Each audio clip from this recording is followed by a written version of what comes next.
Assalamualaikum warahmatullahi wabarakatuh. Bismillah, alhamdulillah, salatu wassalamu ala rasulillah, la haula wa la quwata illa billah, amma ba'd. Hadratil muhtaramin, sahabat-sahabatku, teman-temanku, sahabat dalam kebaikan, sahabat dalam bersama-sama bergandengan tangan menuju ridhonya Allah. Alhamdulillah, memasuki malam ke-6 bulan Ramadan.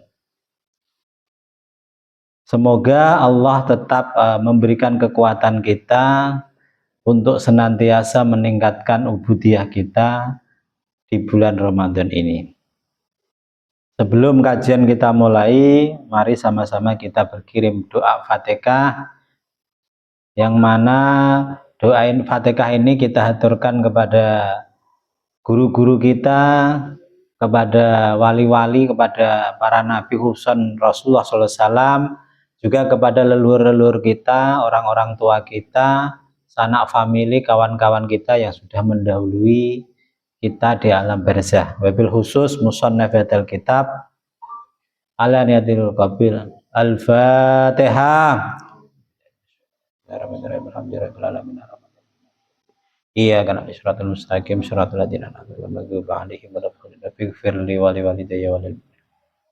Terima kasih. Ini memasuki fasal baru ya. Bismillahirrahmanirrahim. Qala al-musannif hadzal kitab rahimallahu taala wa nafa'ana bihi wa bi ulumi fid dharain amin. Faslun fit taubati, fasal nerangake taubat. Qala alaihi salatu wassalam, Rasulullah SAW bersabda, ya Ali, wahai Ali, la taubatan littaib hatta yagsila batnahu minal haram bitaibil kasbihi. Ya Ali, wahai Ali, la taubata, ora ana tobat iku maujud littaibi kedue wong sing tobat hatta yagsila, sehingga membersihkan sapa taib batnahu ing wetenge taib minal harami, dari hal-hal yang haram. Biti bikasbihi, kelawan bagus-bagusi penghasilane taib. Jadi Rasulullah bersabda pada Sayyidina Ali bahwa belum sempurna taubatnya orang yang sudah mengaku bertaubat. Orang yang mengaku bertaubat itu masih tahapnya belum sempurna, sampai sehingga orang yang bertobat itu benar-benar membersihkan perutnya atau membersihkan kehalalan makanan yang masuk ke dalam perutnya.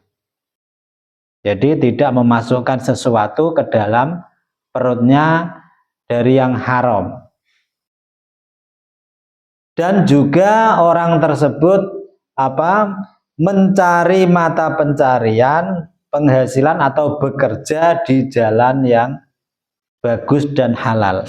Jadi orang yang sudah bertaubat, nah, misalnya kok bertaubat dari dunia hitam misalnya, dari dunia kegelapan, nah ini taubatnya ini belum masuk kategori sempurna sampai dia benar-benar selesai dengan dunia hitam itu, keluar dari dunia itu, tidak memakan dari hasil dunia hitam itu yang merupakan penghasilan yang haram, dan juga dia menggunakan kemampuannya untuk menghasilkan uang atau bekerja dengan jalan yang halal. Ya, ini peraturannya dari Rasulullah seperti itu ya. Maka apapun kita, ketika setiap orang pasti punya dosa, setiap orang pasti punya salah ya. Kemudian orang yang, tapi jangan berkecil hati, karena pada dasarnya semua orang itu punya salah, punya dosa. Kemudian dia mengakui dosanya, bertobat dan tidak kembali melakukan aktivitas dosa tersebut. Yang berat itu kan istiqomah berada dalam keadaan taubat itu, atau meninggalkan, menyatakan say goodbye kepada dunia-dunia yang telah ditaubati, dunia-dunia gelap atau dunia-dunia kejahatan atau keingkaran dia kepada ajaran-ajaran Rasulullah, sehingga dia bertobat, dan dengan tobatnya itu meningkatkan ubudiyah, lebih mendekatkan kepada Allah. Ya Ali, wahai Ali, idza lam yakun, nalikane ora ana sapa al alimu, orang yang alim, takian wong sing alim lho. Nah, orang yang alim itu tidak dikatakan orang alim, tidak jika orang alim itu sudah tidak takwa, takian iku wong sing takwa, dhallat monggo dadi apa mau idatuhu, pituture wong alim mang ala qulubin nasi, ing ngatasé atine manusia. Iku kama yadillu, kaya oleh dadi al-qadru, tetese banyu, ala bidin naami, ing ngatasé endoke mano onta, wasofalan watu kang atos utawa batu yang licin. Jadi maksudnya begini,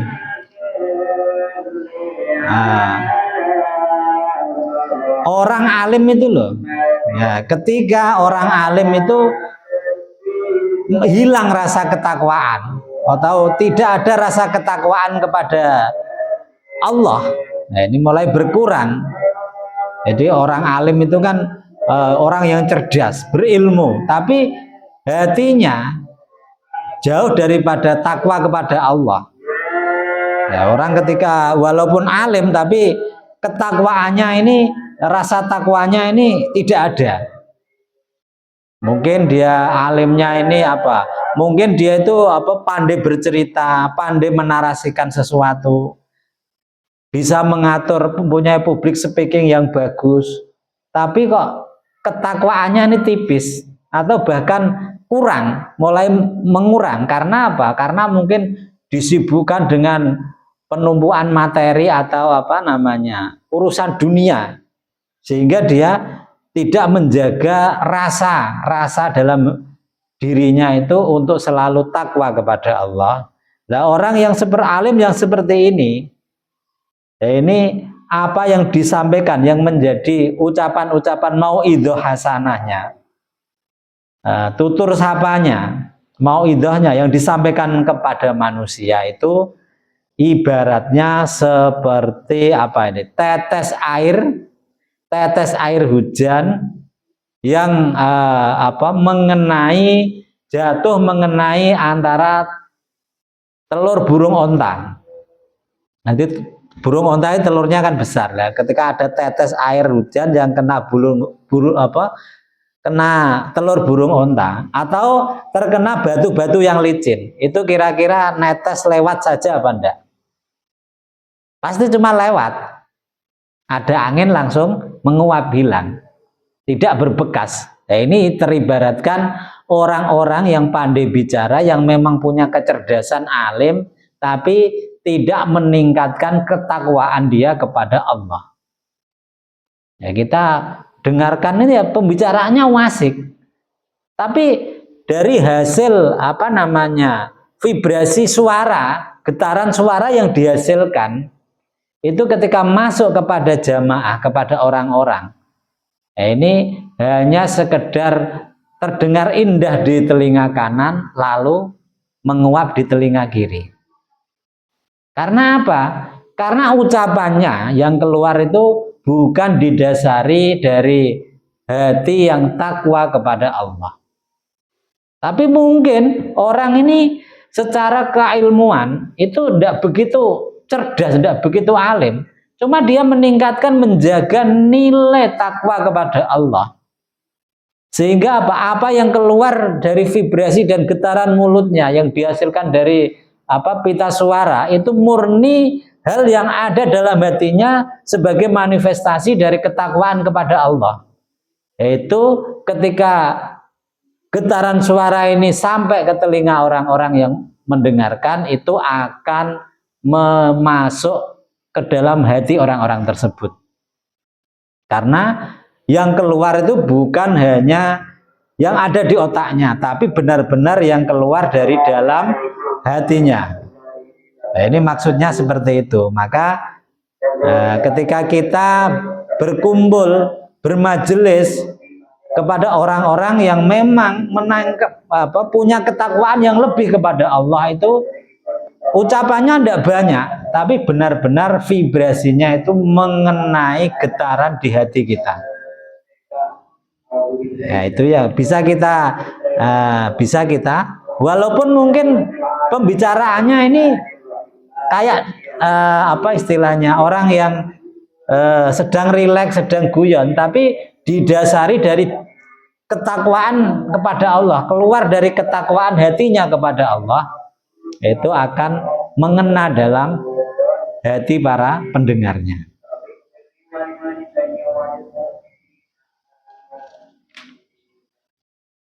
Ya Ali, wahai Ali, idza madza nalikane liwat alal mukminina ing atase wong mukmin apa arbauna sobahan 40 wektu isuk walam yujalis lan hale ora bermajelis atau lungguh-lungguh sapa mukmin mang al ulamaa ing para ulama, tidak ketemu, tidak bermajelis, tidak mendengarkan mauidhah atau ilmu-ilmu dari para ulama, ya maka kosa mongko atos apa kolbu atine mukmin.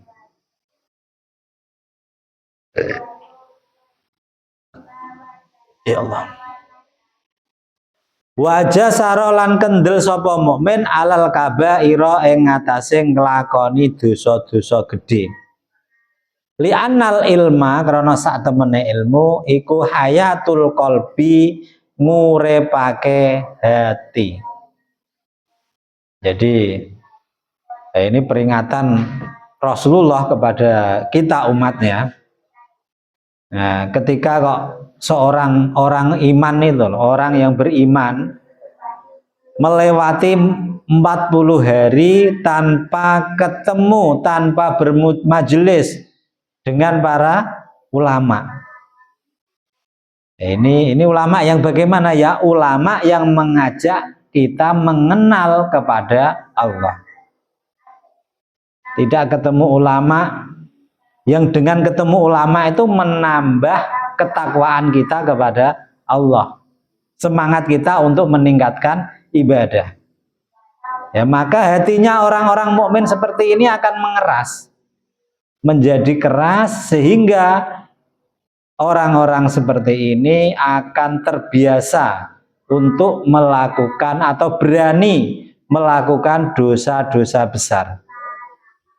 Ya, kalau dosa kecil kan tiap pribadi kita pasti ya sudah melakukan, karena tapi dosa-dosa kecil itu kan ya bisa kita kita ketika kita minta maaf sama Allah, beristighfar, kita menjaga wudhu kita, dengan fadilah menjaga wudhu, air wudhu yang itu kan bisa larut, atau kita menunggu waktu sholat dan menjaga wudhu sampai sholat berikutnya, itu juga bisa menghapus dosa-dosa kecil.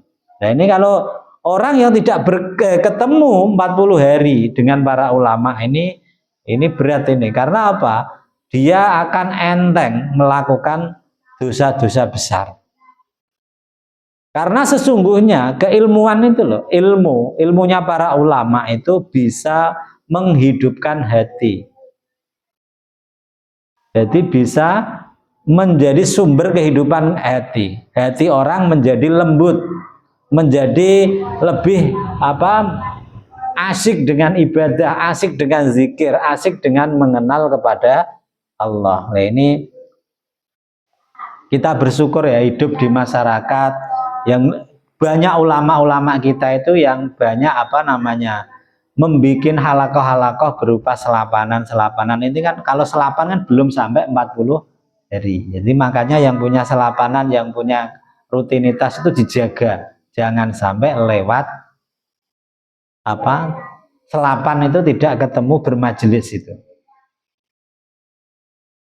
Ya Ali, wahai Ali. Innallaha sak temene Allah iku la yastahyi, ora isin sinten Allah min adzabi ghaniyin, saking nyiksa wong sugih sarikin kang nyolong, wa alimin lan wong alim fasikin yang fasik. Ya.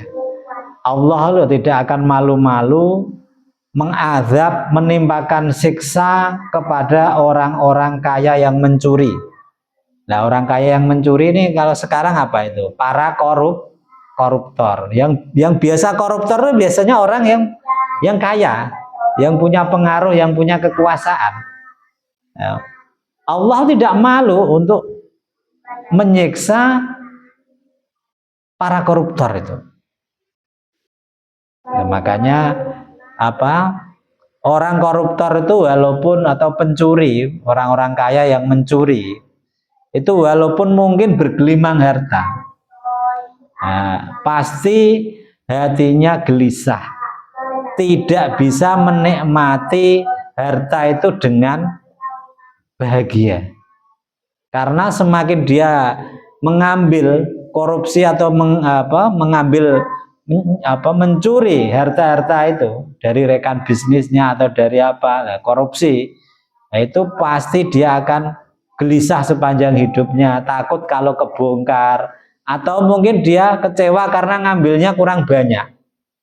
Nah, itu orang-orang itu akan di dunia itu udah akan disiksa oleh Allah berupa siksaan-siksaan, ketakutan-ketakutan. Nah, Allah tidak akan sungkan-sungkan menyiksa orang-orang seperti ini. Juga Allah tidak sungkan menyiksa kepada orang-orang berilmu, orang-orang alim yang fasik. Yang fasik ini apa? Yaitu ilmunya tidak digunakan untuk mengajak orang untuk mendekat kepada Allah, tapi hanya untuk keilmuannya itu untuk memperkaya diri sendiri, untuk menebarkan kerusakan-kerusakan.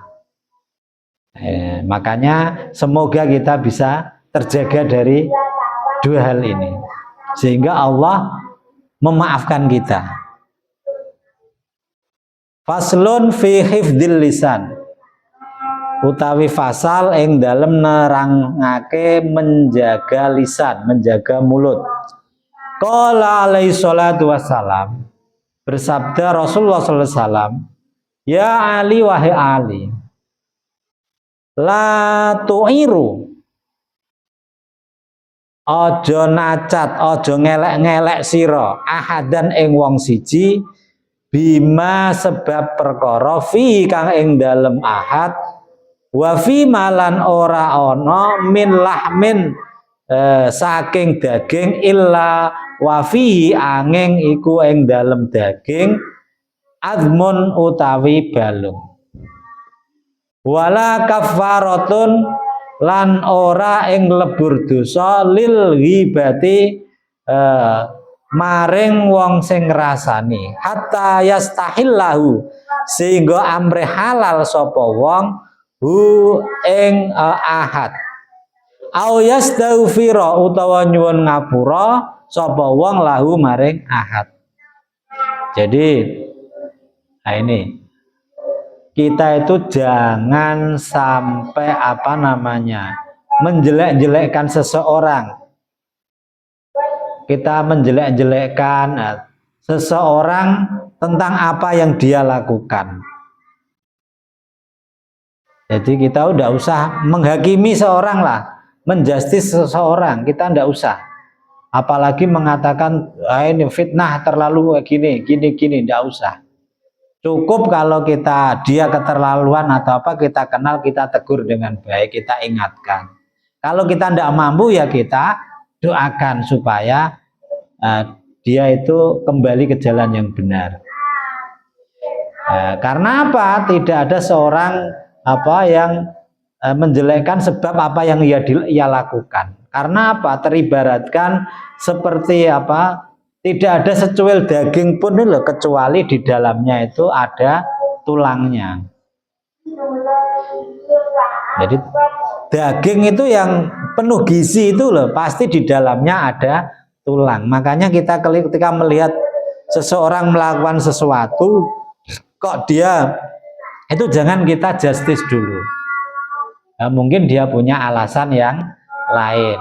Ya, kalau kita ini kan kebiasaan, kalau tidak cocok dengan orang langsung memusuhi, ya itu jangan sampai seperti itu. Karena apa?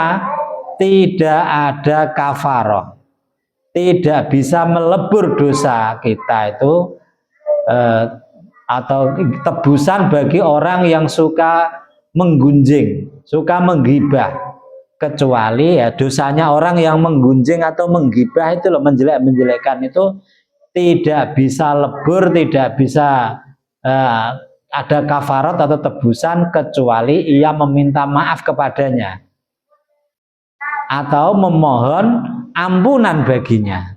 Nah, ini makanya dosa kepada Allah itu lebih mudah.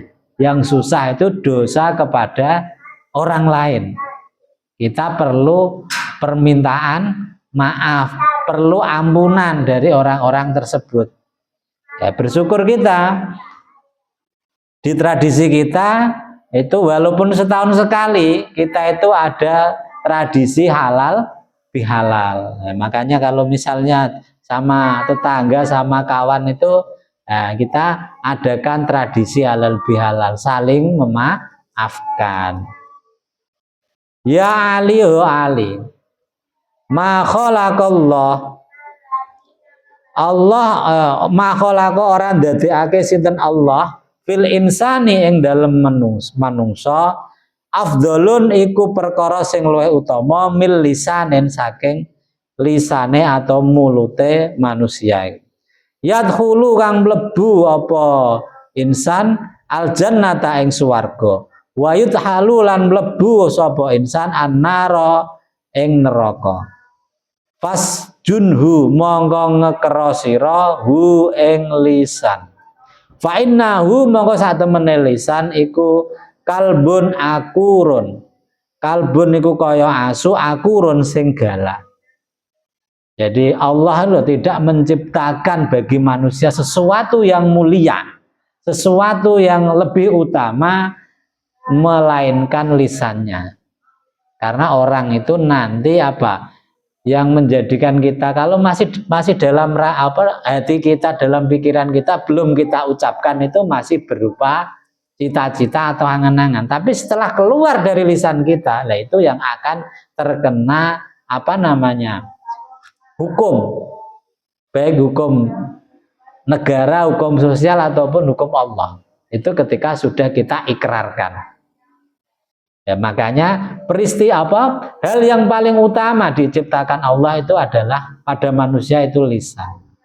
Nah, lisan itu dapat memasukkan ke surga, juga dapat memasukkan orang itu ke neraka.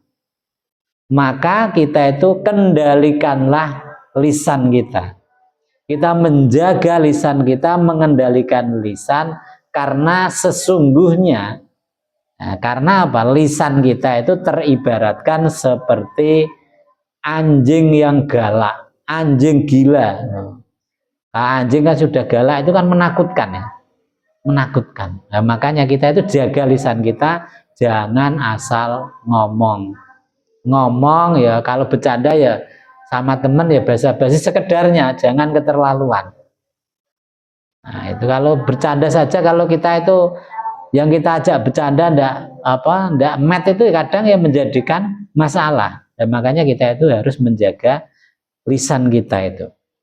Ya Ali, oh Ali, La tal'anu,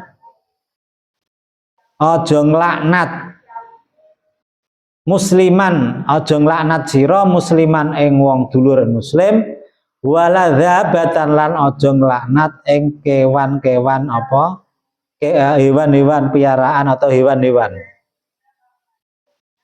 Fatarji'u mongko bali apa al-laknatu, laknat iku mang, kutukan iku mang alaika ing atase sira.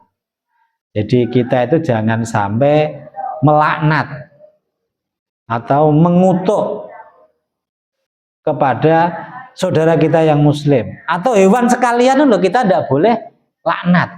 Nah, kita misal ada kucing itu loh, kucing itu kan misalnya di rumah kita ada ikan misalnya, kok tiba-tiba ngambil, kita marah, kita laknat, itu tidak boleh, kita pisoi, kita apa ya omong-omong jelek itu tidak boleh. Nah ini karena apa? Nah, walaupun kucing itu tidak terikat hukum. Beda dengan kita ngambil makanan, ngambil ikan, kalau bukan punya kita itu kita kena hukum nyolong. Tapi kalau kucing itu tidak terikat hukum halal haram, itu tidak terikat. Ya memang kalau kucing ya tidak terikat hukum, ya udah. Kalau ngambil ya sudah. Kalau kita usir ya sekedar usir, jangan sampai dilaknat, dikutuk. Itu dengan hewan atau hewan apapun kita tidak usah melaknat, karena sesungguhnya hewan itu juga sedang melaksanakan tugas dari Allah untuk memakmurkan, sama-sama memakmurkan bumi. Ya, cuma sudut pandang kita sebagai manusia dengan hewan lain itu kan beda, dengan makhluk-makhluk yang lain beda. Mungkin kita yang jadi petani, kita punya tugas untuk merawat padi, yang mana padi nanti untuk kemaslahatan bersama misalnya, biar dimakan orang, biar untuk orang-orang makhluk Allah yang lain. Dan ternyata di situ Allah juga menciptakan yang namanya penyakit padi, wereng dan yang lain. Nah itu hewan-hewan yang lain itu loh ya wereng dan teman-temannya itu kan sedang melaksanakan perintah Allah. Ya, tapi dia caranya beribadah beda dengan kita. Mungkin dia yang kita anggap sebagai hama itu juga sedang melaksanakan perintahnya Allah. Jadi kita tidak usah, kalau kita terlalu membenci lah, ya sekedarnya. Jadi kita kalau orang Jawa itu kan malah keren. Ada mau nanamin padi, kita disapa dulu. Semua binatang di sawah kita sapa dulu. Biar sama-sama saling melaksanakan tugas. Jadi kalau ada wereng di sawah, ya udah ketika kita mau merawat padi, biar padinya tidak dihabisin wereng, dirusak wereng, ya kita misalnya mau mengobati, kita bilang sebelumnya, kamu tugas wereng, kamu tugas hidup di situ, aku tugas untuk merawat padi. Ya mohon maaf ya, ini saya mau merawat padi. Aku mau mengobati padi dengan pestisida. Ya mohon maaf kalau kamu kena pestisida nanti menjadi mati. Ya itu kan ada, tapi jangan, yang dilarang kan melaknat. Wah kurang ajar gini. Nah itu tidak boleh itu. Ya ini ada hadisnya. Soalnya apa? Nah, nanti laknatan atau kutukan yang kita alamatkan kepada hewan atau kepada manusia yang lain, ya ini akan kembali kepada kita. Ya bisa juga nanti kembali di waktu di akhirat. Ini kita akan malu di hadapan Allah karena kita mungkin mengecewakan orang lain, mengutuk orang lain, dan nanti dituntut kita. Ya cukup sekian. Kita sambung besok malam setelah tarawih. Faslun fil haya, pasal menerangkan tentang budaya malu, rasa malu. Ya, apabila ada kata, kalimah atau apa yang salah, yang kurang berkenan, ya itu murni dari kebodohan kami, khilaf kami. Apabila ada kebenaran, itu adalah anugerah atau pertolongan dari Allah Subhanahu wa Ta'ala. Cukup sekian. Wabillahi taufik wal hidayah wa ridha wal inas. Wassalamualaikum warahmatullahi wabarakatuh.